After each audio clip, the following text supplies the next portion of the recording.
Botella al mar é un programa herdeiro da actitude de Luís Seoane, que homenaxea a súa teima por comunicar o feito cultural galego. Luís Seoane tiña espírito de cronista e, como a él, en Botella al mar queremos axudar a enriquecer o mundo coa nosa diferenza, dando a palabra ao mellor da nosa creatividade e indagando nas raíces locais con vocación universal. Se nos anos 70 Luís Seoane colaborou en La Voz de Galicia escollendo figuras que destacan pola relevancia da súa actividade ou da súa obra, hoxe recollemos ese legado para figurar outros perfís en V Televisión.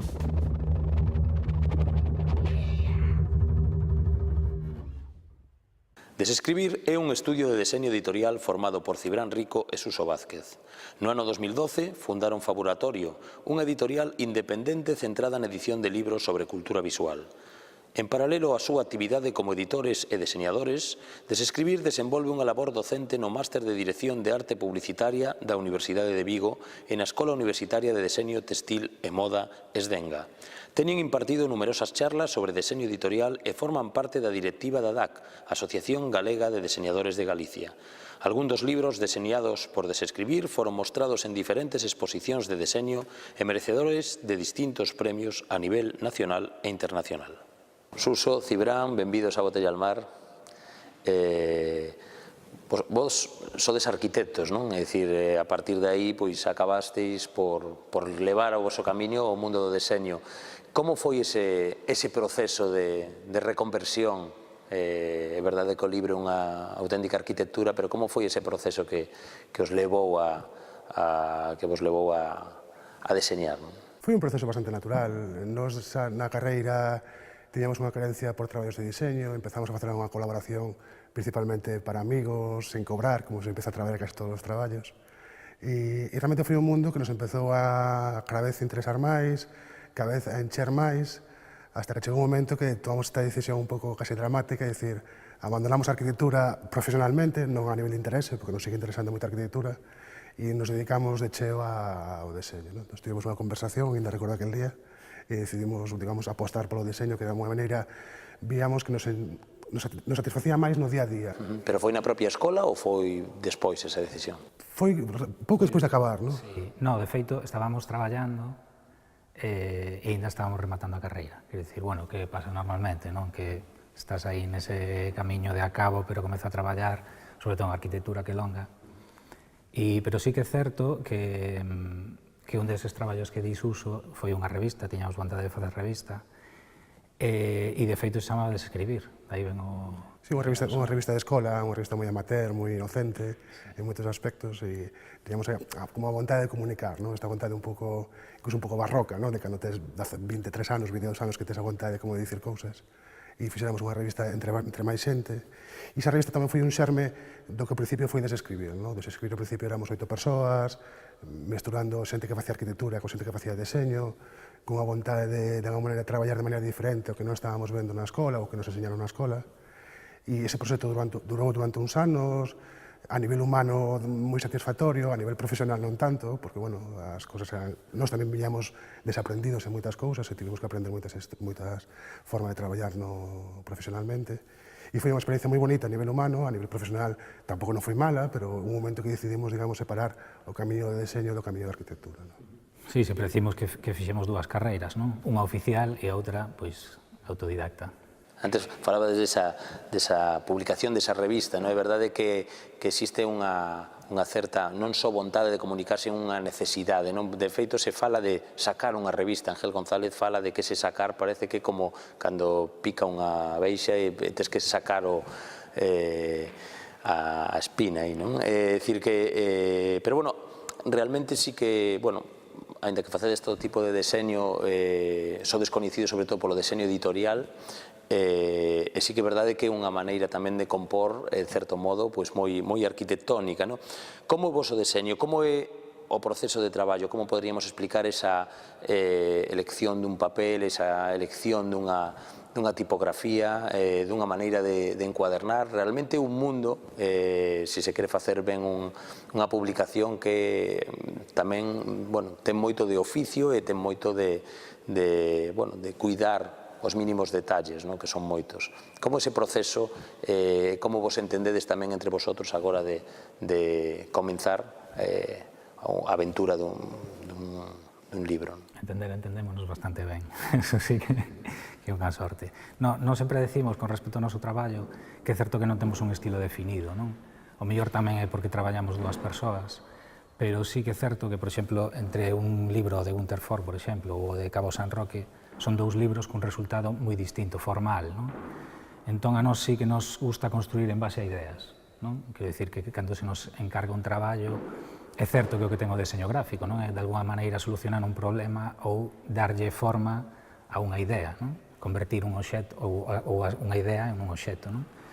Entón, aí nos rebuscamos, investigamos, falamos co cliente ou con quen sexa quen nos fai o encargo e aí empezan a xurdir as ideas e nós esas ideas as imos transformando en forma, non? Hai unha palabra que ti mencionaches que creo que condensa moi ben tamén como nos vemos o traballo, non? Que é o oficio. Nos querémonos ver a nós mesmos como diseñadores de oficio. Quer dizer, en ese sentido, aprendimos moito estando na imprenta, aprendimos moito estando nas encuadernadoras, e nese sentido somos afortunados de contar con os proveedores tanto de imprentas como encuadernadoras que están sempre dispostos a experimentar, sempre dispostos a algo que mellor non é habitual ou que non é, digamos, se saia da súa zona de confort. Temos a fortuna de traballar con impresores e encuadernadores que están un pouco remando o carón nosa, non? E nese sentido sí que nos gusta moito traballar un pouco coa propia materialidade e a mellor ven un pouco tamén da nosa formación como arquitectos, non? Nos sempre dicimos que cando vamos a imprenta vamos a dirección de obra, como fomos arquitectos, non? Porque no fondo é un pouco o mismo, non? O sea, decir, as obras non as construyen só os arquitectos, que as construyen os albanéis, os directores de obra, e os libros non só construyen os diseñadores, que os construyen os impresores, os maquinistas, os encuadernadores, etc. É certo que tamén sempre decimos que o deseño editorial é o máis industrial, é o deseñador máis industrial dos gráficos, non? Porque ao final estás construindo, é certo, non? Ainda que sexa un obxecto, pois o estás construindo. E dependes de moita outra xente. Tamén, quero decir que, e nese sentido, nos sempre nos gusta acreditar no colofón, que é algo que se está perdendo no mundo editorial, quen construe todas as persoas que participan nun libro, non?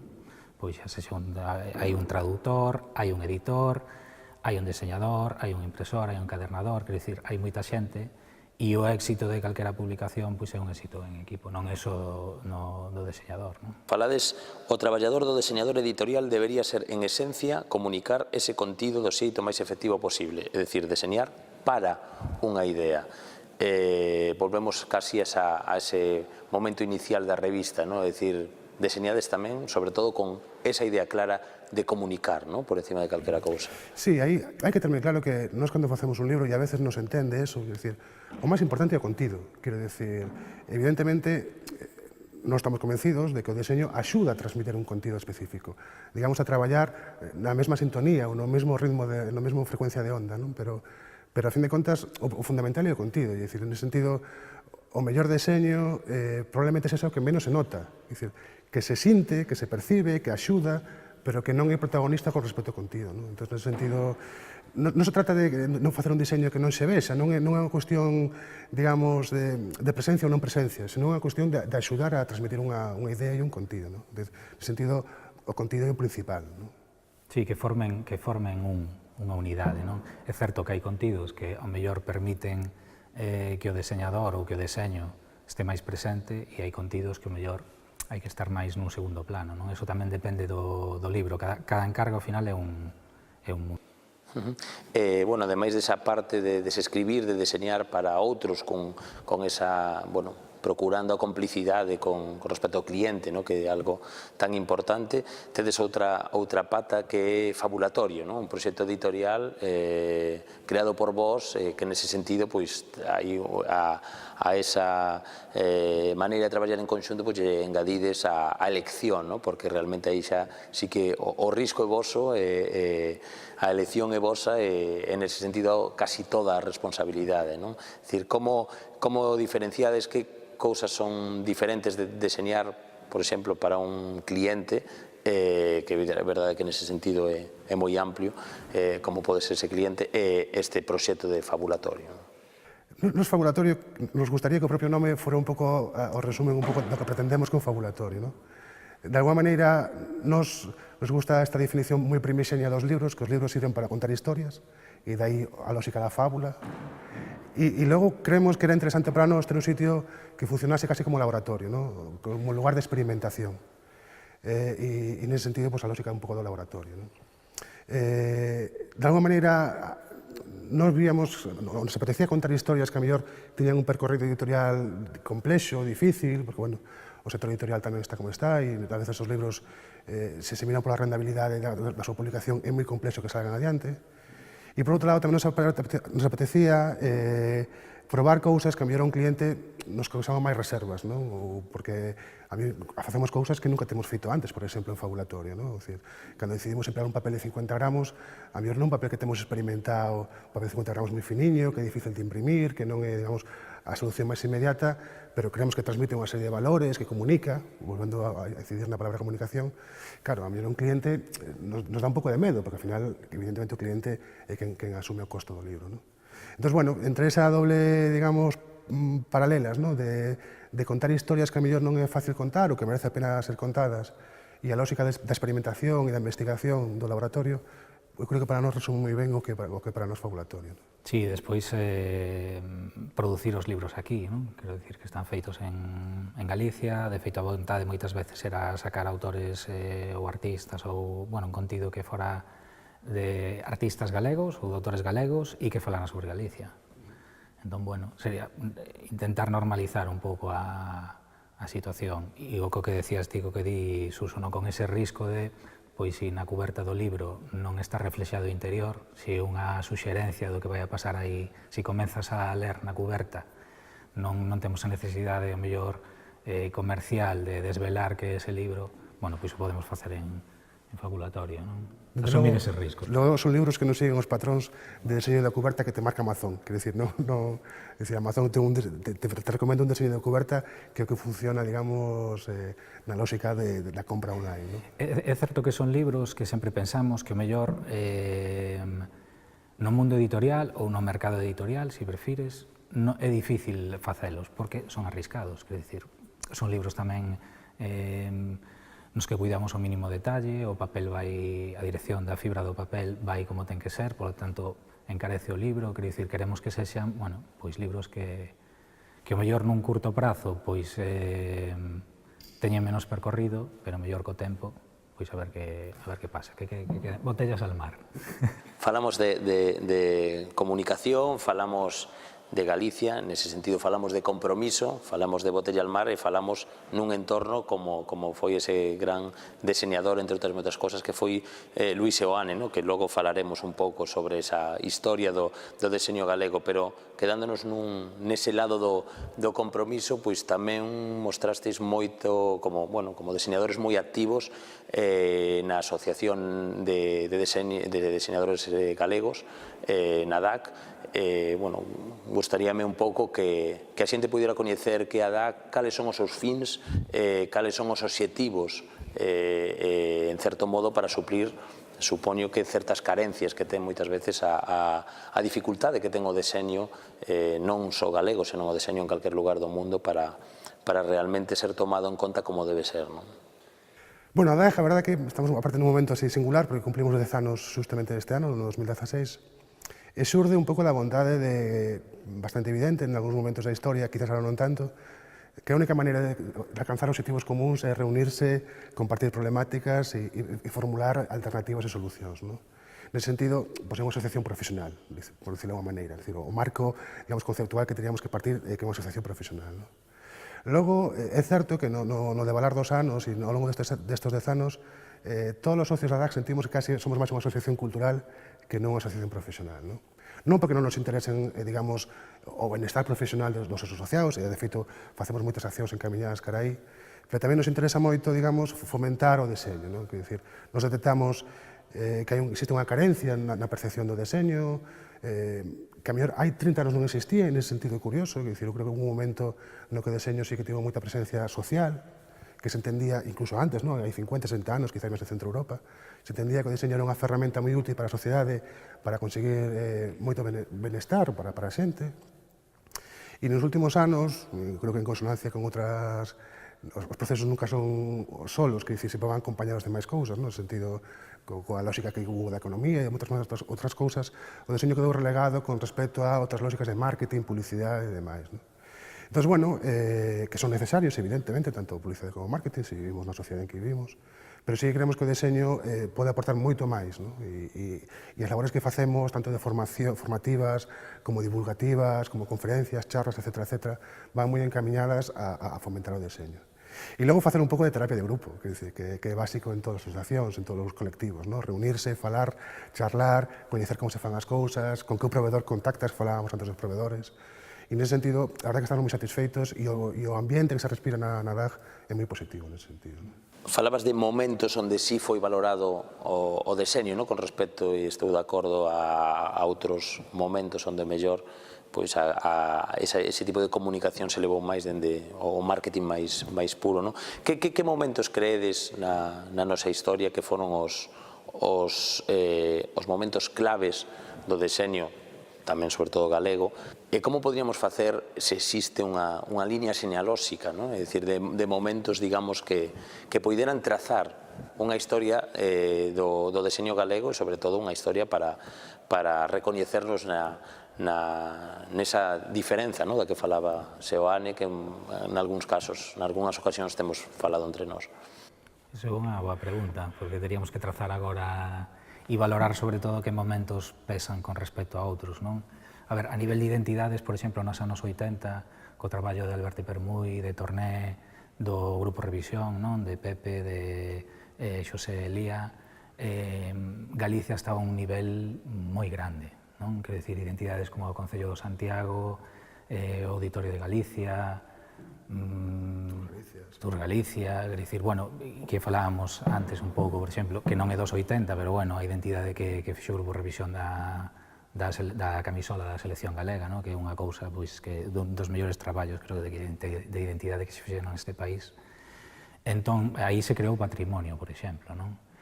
Un poquinho máis atrás, despois hai nos gustos persoais que vas atopando edicións como puideron ser as do Grupo Rompente, de poesía, que son auténticas xoias. Un poquinho atrás, quizás xa damos con Seoane. Está todo o que significou Xoán Ledro, que estamos facendo o camiño inverso. Xoán Ledro, sí. E ao final, a nos, por exemplo, é unha pregunta moi interesante, porque nos... Está por escribir, eso. Sí. Tamén nos gusta vernos como, e creemos no sentido, na lógica da tradición, non? Hai como dúas visións da tradición, unha máis folclorista, estática, como preservar unha serie de registros formais, case sempre, que está ben que exista, quizás ten un interés antropolóxico, pero desde o punto de vista creativo, creemos que aporta, non diríamos pouco, pero non que nos interesa. Sin embargo, hai unha visión máis da tradición, quizás, non sei, que vende unha corrente máis centroeuropea, que interpreta a tradición como unha permanente construcción, por decir unha maneira. E esa lógica da continuidade, quer decir, de que os que estamos ahora construímos sobre os que estaban antes, e estos sobre os que estaban antes, e os que veñen detrás construirán sobre todos nós, a nos parece básico, non estar permanentemente reinventando nada, senón apoiarse un pouco no que fixeron os demais. A diferencia do deseño centroeuropeo con respecto ao deseño galego, por decir unha maneira, a pesar de que no deseño galego hai auténticas, un mundo cheo de luces, desde o punto de vista do deseño, principalmente a persoa que ten o Seoane. Pero a diferencia de que a historia do deseño galego é unha historia de personalidades, por decir unha maneira, e a historia do deseño centroeuropeo é máis de correntes artísticas ou de escolas. E nese sentido, claro, a carencia é moi grande, por decir que o deseño galego, digamos, acabase un pouco coas personalidades, e as escolas teñen máis capacidade de permanencia, de duración, de evolución. Eu creo que é un pouco a principal diferencia. Claro, e logo toda a corrente que xurde como un huracán, dende o constructivismo ruso, pasando pola Bauhaus, logo chega a Suiza, e ao final, claro, toda esa tradición é como moi difícil non sentirse identificado, porque, a fin de contas, non é só profesional, non é só do oficio, que falábamos antes, sino ten unha vontade, digamos, de compromiso, que tamén dicíamos antes, é dicir, de que o deseño vai máis alá de resolver con unha tipografía unha determinada cuberta, senón que ten unha dimensión social e cultural moi potente. Certo que nos anos 20, Galicia e Coruña, por exemplo, concreto, foi unha potencia a nivel nacional, no? Internacional, con revistas como Alfar, con xente como Luis Guizi, como Francisco Miguel, Federico Rivas nos deseños de cartéis, no? Porque realmente o curioso das vanguardas é que entra moito máis por vía do cartelismo que da propia arte ou a pintura, no? É dicir, digamos que vai primeiro por o cartelismo, polas revistas, no? É dicir, sería ese, pois, bueno, unha das cousas que defendía tamén Seoane, un dos nosos puntos de partida, o noso principal punto de partida de cara a construir a nosa historia. E Casal, non? Hai a figura tamén... Como editor, non? Claro, que a nos personalmente máis nos emociona, se pode dicir así, é Casal, non? O sea, que dicir, evidentemente todo o que sabemos de Casal lo sabemos a través de registros escritos, non? Pero que decir, o que se conta de Casal e logo a obra feita por Casal, ¿no? En circunstancias moi complexas, con moita precariedade, e logo xa sabemos o desafortunado final de Ángel, ¿no? Pero decir, esa figura é como fundamental, no sentido de aglutinador de vontades, de aglutinador de correntes artísticas, de abrir as portas, de generosidade, é unha figura para nós fundamental. E logo ves as capas dos libros que facía Ángel Casal no seu humilde taller de tipografía, e son completamente vanguardistas en moitos aspectos, no? Nas tipografías que emprega, na composición, na idea un pouco do libro de bolsillo, que agora o temos moi asimilado, pero a idea de facer un libro que se venda de maneira máis ou menos aberta e masiva, entre comillas, non era unha idea tan común neses momentos, non? Que, o libro se ia conservando unha certa dose de obxecto de culto, restringido, reservado, non? Bueno, desenvolvedes tamén unha labor docente importante, tanto en Esdenga, a Escola de Deseño de Moda de Vigo, como tamén, bueno, no máster de arte publicitario ou facendo talleres aquí mesmo na Fundación, co proxecto Cidea, en outros lugares, non? É dicir, cara onde creedes que se debe enfocar esa maneira de estudar o deseño? Bueno, vosotros estudastes arquitectura, pero que carencia vedes a hora de formar deseñadores bueno, en que incidides sobre todo nos vosos cursos, as vosas clases de como deben de ser? Labor importante está por ver, porque si facemos ou non, labor importante. Primeiro decir que é unha sorte ser profesor, porque é unha das profesións, creemos, que das máis importantes que hai e das máis maravillosas, que sempre é un camiño de ida e de volta, non? Que te obriga a estar desperto. E eu creo que en todas, independentemente de que sexa deseño e arquitectura, o que hai que transmitir é ilusión, quero dicir, e amor polo que se fai, non? Crear relato, quero dicir, que eso teña sentido. Probablemente eso xa máis unha actitude que algo, pois eso, como que transmitir un coñecemento, non? Si preguntas que falta no deseño, eu creo que na educación fundamentalmente falta isto. Tamén é certo que as administracións non o poñen fácil, quer dicir, está todo como moi... Nos másteres, nós, por exemplo, comentábamos antes, non? Que temos a capacidade como de brujulear, non?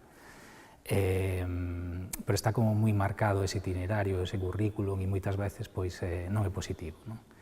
É o que sempre reclaman os mestres, non? Que non se fala con eles cando hai unha reforma, non, da lei. Despois, con respecto ao deseño, nos vemos que falta, quizáis, esa figura que está desaparecendo, que é a do profesor asociado, que ten experiencia profesional, non? Quero dicir, creemos que teñen que convivir esas dúas figuras, non? Do profesor que pode investigar, que está adicado á investigación, e que se ten que complementar cunha ensinanza duns profesionais, non? Ou duns profesores que teñen unha experiencia profesional e que poden transmitir ese oficio, non? Que falaba antes Suso. Entón, esas dúas vertentes hai que telas como moi controladas, por decirlo de alguma maneira, non? E quizáis falta un pouco ese profesor asociado, non? Que está desaparecendo, por desgracia. Habería que recuperar unha certa cultura do aprendiz de un taller. Quero dicir, é certo que é necesaria unha ensinanza regulada e é certo que probablemente sexan necesarias unhas unidades temáticas e, digamos, un certo control, entre comillas, pero sí que habría que recuperar esta idea un pouco de facer e de aprender facendo. Non tanto de acumular coñecemento, valeiro no sentido un pouco que se proclama sen unha aplicación concreta, e recuperar esta idea un pouco de aprender facendo, non? Que sobre todo nas artes aplicadas, que é unha palabra que xa non se emprega, ¿no? Pero o deseño non deixa ser unha arte aplicada, como se chamaba antes. Pois eso, aplicar, ¿no? Creo que a mellor maneira, non sempre dicimos que a mellor maneira é de aprender, ¿no? E vese nos talleres, non? Que son 2 días ou e ao final faz, porque non dá tempo a moito máis, e saen cosas impresionantes. Quero dicir, sin maior charla, ni en clases magistrais, non a facer, non? Volvendo un pouco ao traballo concreto de desescribir como diseñadores, é verdade que vosotros sodes uns diseñadores premiados, non? É dicir, que realmente, bueno, cada vez hai máis premios, afortunadamente, de deseño. Nese sentido tamén é outro achegamento ao mundo da arquitectura, non? Onde casi cada arquitecto ten que facer un edificio a partir de gañar un premio, non? Algo que noutras disciplinas non se dá, non? Gustaríame un pouco que falarades de que premios ou que recoñecementos realmente valoráis especialmente ao longo da trayectoria, que sei que son moitos, non? Cos premios temos unha relación un pouco de amor-odio, no sentido de que, por suposto, é un momento feliz, é un momento alegre, é un momento de celebración, non? O feito de recibir un premio de deseño, nos premios, por exemplo, como os Laos, que a fin deben de ser os premios como máis importantes que hai a nivel nacional, ou cando recibimos o premio Foto España, a mellor libro de fotografía editado en España por un libro fabulatorio, que foi un momento así como realmente feliz no sentido de que unha editora pequena, eu vivía en Milladoiro, Cibrán vivía en Bergondo, e estábamos gañando o premio mellor libro de fotografía editado en España no ano 2014, non? Que era como, bueno, pues ao final, como que é posible, non? Entonces, esa sensación de que as cousas son posibles desde aquí, pues é alegre de vivir, non? O odio, o sea, non é odio, ni moito menos, non? No sentido de que, bueno, hai que dar esa importancia que teñen, non? Quero dicir, sabemos que os premios dependen moito dos xurados, da circunstancia específica dese xurado nese momento determinado. Nos hai libros que a mellor pensábamos que nos iban a premiar e non nos premiaron, e outros que non contábamos e depois ao final acabaron premiando, non? Quero dicir, nese sentido, non son certificado de calidade dun obxecto concreto, senón son máis, creo que, un recoñecemento, son unha actitude profesional, non? Cara ao traballo, non? E os Laos ou os premios D&AD de Londres, por exemplo, un libro que fixemos aquí para a Fundación, foi un momento moi feliz. Sí, foi feliz porque no xurado, ademais, había como persoas que admiramos, como David Persson e Sarah de Bon, non? Que de repente, nun libro que vemos que mellor era difícil ver valores ou que é menos chamativo que outros, pois de repente recoñecen cousas que mellor hai que saber ver, non? E xente que admiras, pois que nos comuniquemos con esa xente, non? E que vexen esos valores, pois bueno. E o mellor dos premios é comunicar o que pon colaborar.